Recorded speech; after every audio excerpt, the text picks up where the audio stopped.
G'day everyone, welcome back to the channel. So in today's video, I want to show you guys how you can solve your upper hamstring dysfunction. Now that can mean anything from upper hamstring pain, hamstring tightness. It can be very specific in terms of that upper hamstring tendonitis or tendinopathy. But the idea behind this video is that I want to promote sort of the strategies that I use clinically and the strategies that you guys can use at home, where you can attack that isolated specific hamstring dysfunction, but also get at the root underlying and often hidden cause of that hamstring dysfunction. So the way that we'll structure this video is we'll have a bit of a chat about what that hidden underlying dysfunction might be. We'll go through 2 exercises towards the end of the video that will hopefully target some of that very specific hamstring dysfunction that you might have, whether it's pain, tightness, or it's a named condition or a diagnosis that you might have with that hamstring. And then in the middle, we're going to go through 3 exercises that hopefully address those underlying root issues that cause that hamstring dysfunction. Because as we know, you can't solve something if you're just treating the symptoms. You have to go to the root, original cause of those issues and address those as well if you want to make any long-term progress. And I think that's one of the issues that I see a lot in the industry at the moment, whether it be the health or fitness industry, is that there's a lot of symptomatic things out there, symptomatic things that work really well in terms of calming symptoms or improving tight muscles or getting stronger, whatever it might be. But there seems to be this distinct lack of perspective that also addresses why those things are there in the first place. So we want to take that approach with this video. So before we get into it, obviously, if you enjoy the video, if you go on to enjoy it, please consider leaving a like below. And if you want to be part of this community, if you have any questions along the way, you need some help with anything, please consider subscribing to the channel. Ultimately, we want these videos to get out and help as many people as possible. So if you have any capacity to show this to someone who has a bad hamstring, or if you're scrolling through the channel and you see something else that you know someone might benefit from, I'd really appreciate you sharing that towards them so that they can hopefully benefit from it as well as you can. So, and as always, if you have any questions, if you have some hamstring issues, let me know down below. What are you dealing with? Is it a diagnosed condition? Is it just general tightness that you want to get rid of? Is it just some random aches and pains in that upper hamstring that you've had for a while and you can't conquer? Because we want to make sure that these videos are very specific to your needs and as helpful as possible. So getting into the video, getting into this upper hamstring dysfunction and how to solve it, the single biggest thing that we need to address before we even get to the hamstring is the lower back. Now, a lot of people don't realize, and this can be lay people and potentially people in the industry as well, is that we don't necessarily realize yet how crucial and how important and how linked low back dysfunction is to causing hamstring dysfunction, or at least setting things up or setting that hamstring up to develop dysfunction. And I'll show you this in a second. There's a really profound thing you can do to figure this out for yourself. But in my opinion, at least, almost every single hamstring issue, whether it be a pain or a tightness or an injury, should be considered a back issue first until sort of proven otherwise. And if you are someone who's unfortunate enough to have torn that upper hamstring, clearly there is a legitimate, isolated hamstring injury there where the fibers of that tissue have been disrupted, and that is now a hamstring problem. That's completely understandable. For you guys, this conversation is more surrounding some low back dysfunction sets that tissue up to tear. That's a sort of a distinction that I think a lot of people get mixed up with. There's a whole bunch of non-damage related issues that go wrong with the hamstring, whether it be tightness or tendonitis, for example. That's a lot more easily explained by the lower back, but sometimes that message can be missed when there's an acute injury to that tissue. It's hard to sort of see the forest for the trees or get that bigger perspective that there was potentially something else going on before that tore and before you went from no pain to pain. So when we're talking about the low back dysfunction, the low back, the tendency that what we see here is when we're talking about low back dysfunction, we see low back muscles that don't activate very well, whether that's core strength and core activation. But we also see things like low back joint stiffness and muscular tightness, where there's a lot of sections where that sciatic nerve comes from that goes down the back of the leg through the hamstring, but also the attachment of those hamstring muscles to the pelvis and the influence that the spine has on those muscles. And what I see clinically is that a lot of hamstring tightness, if we can talk about hamstring tightness specifically, isn't just a random thing. It doesn't just happen. You are absolutely not someone who is born with tight hamstrings. It's very, very likely that that's something that your body has accrued over time based on the presence of some hidden covert back dysfunction that you can change and hopefully see a difference. So when we're talking about that hamstring tightness, what we sort of see is that hamstring tightness is your brain and nervous system's request of more stability or more tension in the area to help support a low back that potentially doesn't stabilize well on its own. Or at the very least, if there's some stiffness and some tightness in the spinal levels that associate with the nerves that supply or travel through that hamstring area, there can be a chain reaction of dysfunction and tightening that leads to, I guess, not solving a problem, but trying to support a problem that's there covertly at the expense of the hamstrings. And when you take those hamstrings into something awesome like running or sprinting or doing something athletic, then there's a potential for those repetitions to expose that hidden dysfunction over time. And there's a really good way that you can check this out. So what I get most of my patients to do is we can hopefully see the relationship between the back and the hamstring in one really simple way. Now, hopefully you guys can see this on the video, but if you have one leg down and you reach and grab behind the thigh of your other leg. So basically what I want you guys to do is, you can do this yourself, is that keeping your foot bent back, I'll get you to try and straighten your leg as far as you feel comfortable. Now this can be seen as a traditional hamstring stretch or a sciatic nerve stretch, whatever it is, but more so from a test perspective, I want you guys to straighten your leg as far as you feel you can without letting the thigh sort of change direction. And then just take a mental image or take a visual as to where your foot gets in relation to the roof, and then come down again. You can try it again just to double check it's the same. But then what I want you guys to do is, if you can brace your spine, you can actively brace your spine. And we've done a video on this previously that should sort of pop up here if you want a little bit more sort of information and guidance on how to do this. But essentially, if you engage your core muscles, you draw that belly button sort of in and up. Again, it's different to taking a breath in. It's more of a gentle sort of a drawing and a lifting of those deeper core muscles. If you repeat the same thing while you have better bracing of your spine, and hopefully you'll see this in the video, but what tends to happen is the leg tends to go further straight away. So again, if I deactivate and go floppy and don't brace anymore, I can get to this position. If I activate and specifically try and stabilize my spine, then what tends to happen is my foot goes further than it did before. So what this hopefully highlights, and hopefully you'll see this better when you do it yourself, is that when your spine is more adequately braced, your body doesn't need to rely on your hamstrings to create some of that stability for you as a functional human being. So it allows things to relax a bit so that hamstring or that leg goes further.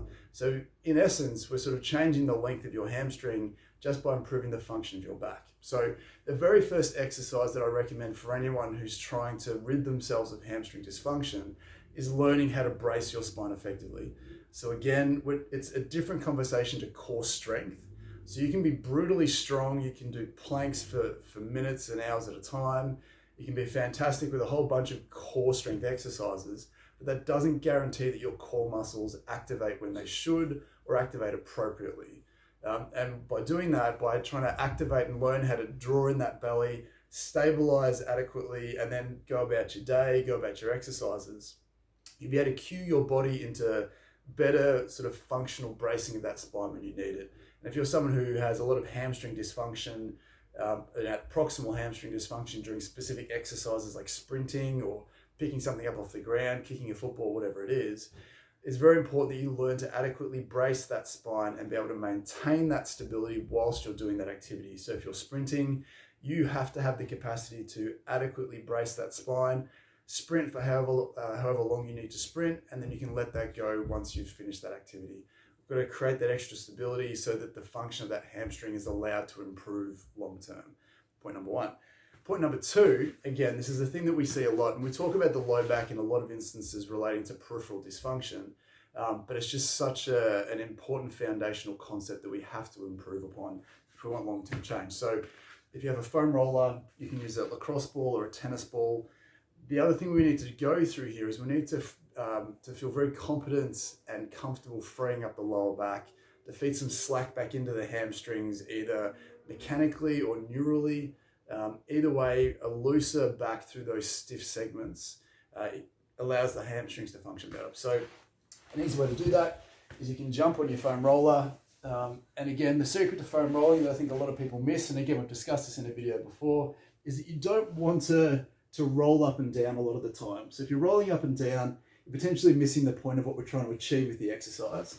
So with this particular exercise, we want to locate and free up specific spinal segments that might be stiff. So you can certainly roll it up a little bit until you feel like you hit something that feels a little bit stiff. You can bias one side, so on the left joint here, I'm on the right joint here. The left one for me, as always, feels a fraction stiffer, so I want to find that stiffness and then I want to stay here. I just want to camp out here for 30 seconds, 40 seconds, as long as it takes for you to feel like something starts to give. Maybe the tenderness or any tenderness you might feel here might be a 3 out of 10 to begin with. Just stay here until it drops down to a 2 or a 1, depending on how long you want to spend here. Then once you spend enough time freeing up those segments, we then want to move it up a fraction higher, go looking for the next area of stiffness, and repeat the same process.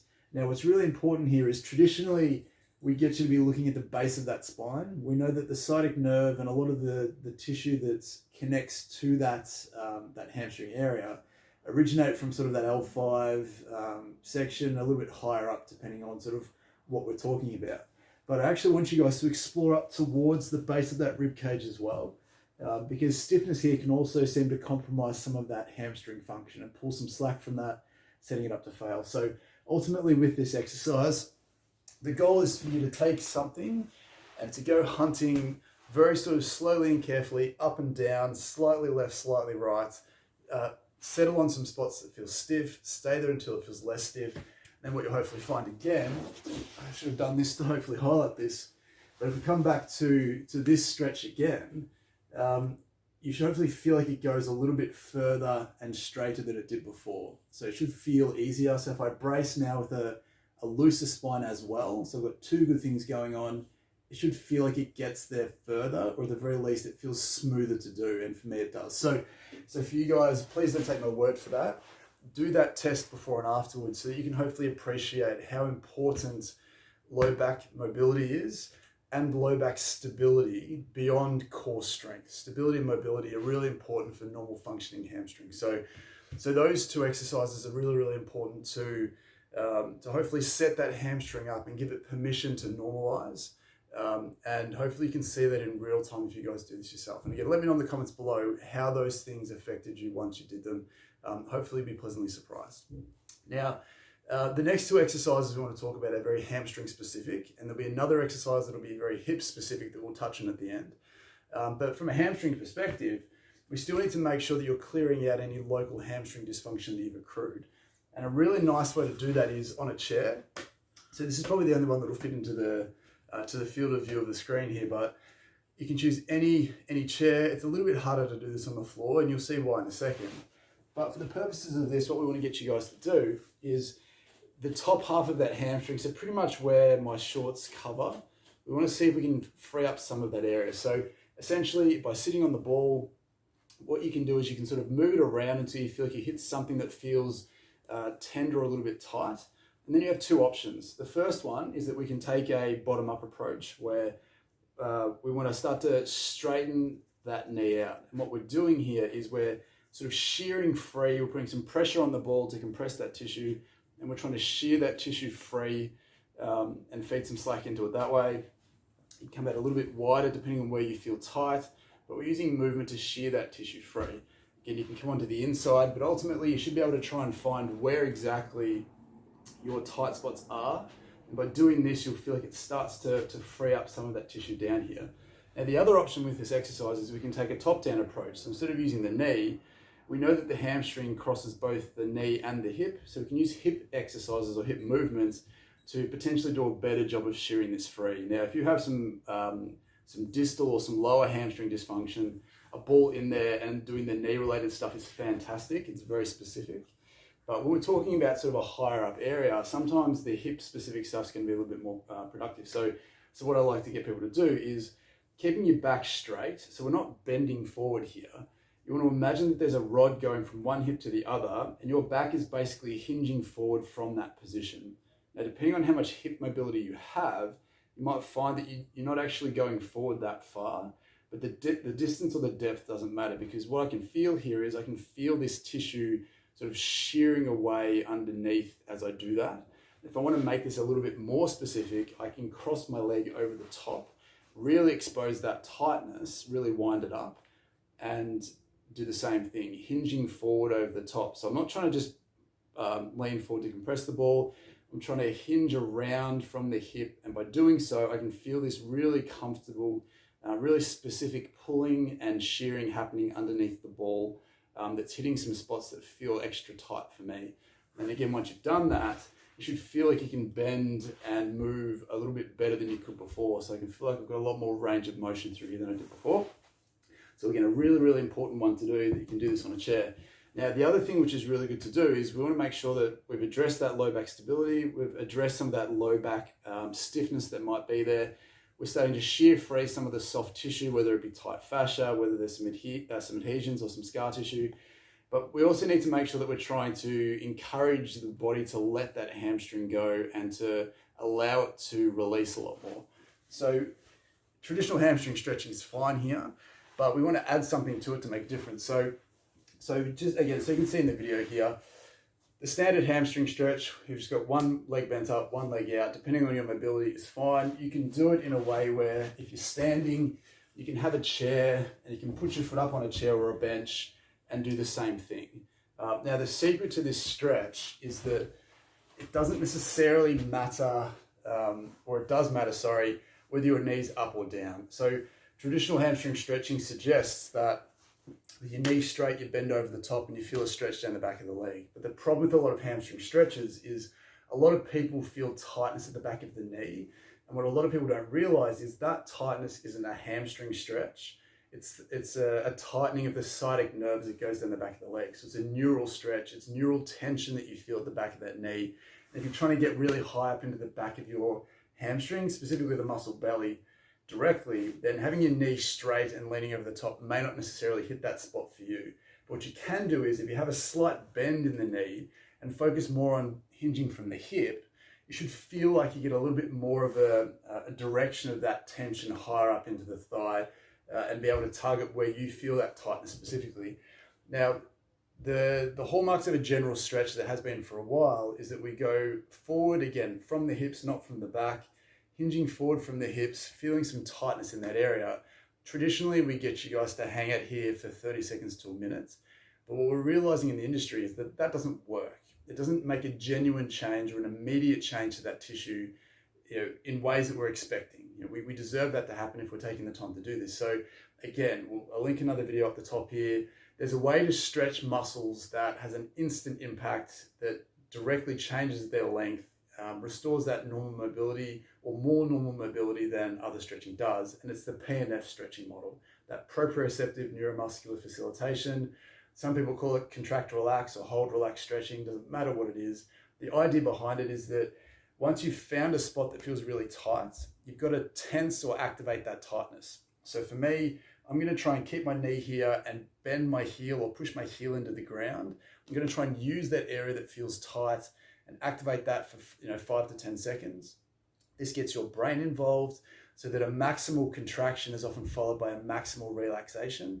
And that relaxation often takes some of that resistance out of the tissue straight away. So again, just to highlight this, if I stay up nice and tall, lean forward till I feel some tightness at the back here, tense it up, hold it for 5 seconds, and then when I relax, I should feel like I can actually go a fraction further than before. And if I repeat that process again, hold for 5 seconds, 10 seconds if you game, then when I release that tension, I should then be able to go a little bit further than before without bending through my back. And ultimately what you deserve to feel with this exercise is you have to feel like it's looser straight away. If you don't, then you potentially just wasted your time. So that's the really important feature about Pnf stretching that you can apply to that hamstring. Because if you're working on that back stability, that back mobility, you're working on shearing free some of those fascial restrictions or any adhesions, and also trying to get the muscle itself to give your nervous system permission to let that go, which is really important. We need to make sure that Pnf model is thrown into this as well. So if you're trying to solve that proximal hamstring dysfunction, we have to consider those things as well. Now, the fifth and final exercise in the video is a hip-specific exercise. And one of the things that I see clinically is particularly if it's that proximal tendon that's an issue, whether it's a tendonitis, a tendinopathy, or just feels super tight, often we find that there's some capsular restrictions in the hip that might also make the tendon or that proximal hamstring's life a little bit harder than before. And again, as we go through a lot of these videos, one of the best ways to affect a stiff capsule, particularly in the hip, is the use of one of these bands, a power band. Now, this stretch will look a little bit awkward on the video, but hopefully you get the idea behind it. What we want to get you guys to do, and again, we're trying to target this sort of high hamstring, this sort of gluteal fold area, is we want to get the band right into that hip crease. So it's right up in there as high as it goes. And the way that I really like to do this is you can have it either coming out from the side, or you can have it coming from behind. And for this video, I think behind is a little bit more specific. So there's two ways that you can do this. You can do this with one knee up in like a kneeling position, and then again that same idea of, I'll show you from the side here, that same idea where the rod goes through here, like we did with the hamstring stretch and with the ball mobility exercise. As that rod goes through here, as we're hinging from this position, what you should hopefully find is underneath that gluteal fold, or where that crease is, you'll start to feel some tension there. You get it a lot more when you've got a whole bunch of tension on the band and the band's pulling behind. But what I find works really well, and this is what looks awkward on the video, so apologies in advance for this, is if you can stand up in this position, and it's going to be a straight butt shot for everyone. You want enough tension here, and you want to take up that sort of bent over position where the band's opening this up and you're feeling some tension through here. And you can move your hips from side to side to find the best position, and you can basically try and lift yourself up and over the top of the band in terms of trying to sort of free that capsule up. So again, I won't do that for too long because I think it looks awkward for everyone, but the idea is that we're using the band to distract and open up that hip and bias the posterior aspect or the back aspect of that hip capsule. And then you're trying to hinge forward from your hips over the top to open that up and free it up long term. So if we can feed some slack into that hamstring via the hip, via the low back, and then obviously from the hamstring itself, and then add some stability on top of that, we have a really strong recipe to solve that proximal hamstring dysfunction. Now, a video like this isn't complete without quickly touching on a lot of strength stuff. So clearly, core strength is important. Again, remember it's different to core stability. They're two different concepts. So core strength is important, gluteal strength is important, and so is hamstring strength. But I think those are pretty obvious. But I think the dynamic or the balance between what most people go after, let me know in the comments below if this is you, but I think there's a tendency to get people to do just hamstring strength, some token hamstring stretches, some glute strength maybe if you fancy, maybe some core strength if you fancy, but we miss all this hidden stiffness and tightness and restriction that's potentially setting that tissue up to fail. So again, these 5 exercises should probably be expanded to 8 and include core strength like planks, glute strength like clams and the side lying hip abductions, and maybe some Nordic hamstring exercises or some general hamstring exercises for strength. But I think without doing those strength exercises, you should see a huge benefit from just the other stuff that we've spoken about. So again, this video's gone on for a little while, but I appreciate you guys stopping by and watching. Again, please leave a like if you found it useful. Let me know in the comments below if you did find it useful and what you think about it. And as always, I'd appreciate if you guys would consider subscribing to the channel just to help us grow and help these videos reach more people, which is ultimately the goal. So we genuinely want to make sure that we're helping, and any feedback would be fantastic. So once again, thanks for watching, and I'll see you in the next one.